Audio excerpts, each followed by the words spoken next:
Nationalisation पे आओगे तो जियोपॉलिटिक्स समझ में आएगा कि जियोपॉलिटिक्स ये भू राजनीति है। अब भू राजनीति का एक सिंपल सा एग्जांपल, अब जैसे एक होता है एकेडमिक पढ़ना, एक होता है कि आराम से, जिसको बोलते हैं ना कि हल्के से पढ़ना, इंटरेस्टिंग बना के पढ़ना।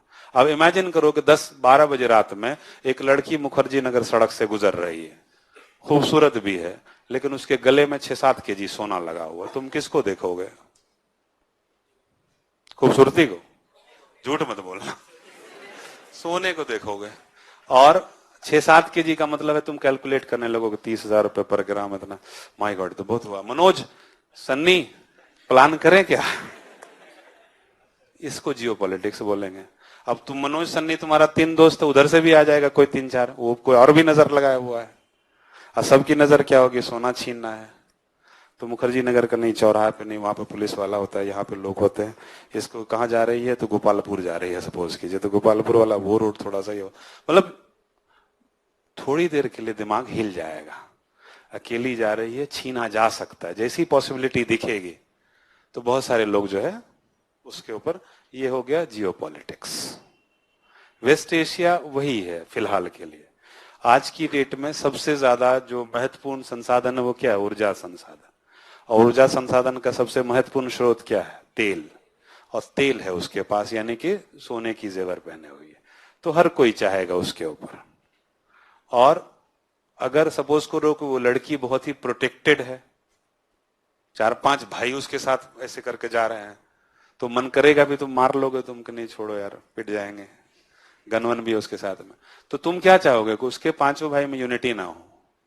अगर लंबा प्लान करो आप इसको, तो 2 भाई को लड़ाओगे कि देखो तुम्हारा जो जेवर है वो बहन ही पहनती है, तुम क्यों नहीं लेते हो, ये नहीं लेते हो। अब लड़ा दिए तुम 2-3 में, तो तुमको एक भाई के सारे घुसने का मौका मिल गया, तो उसमें से जेवर का कुछ भाग तुमको मिलेगा, वर्ल्ड पावर। अब अफ्रीका में देखो, अफ्रीका में इतना सिविल कॉन्फ्लिक्ट क्यों है? क्योंकि संसाधन है।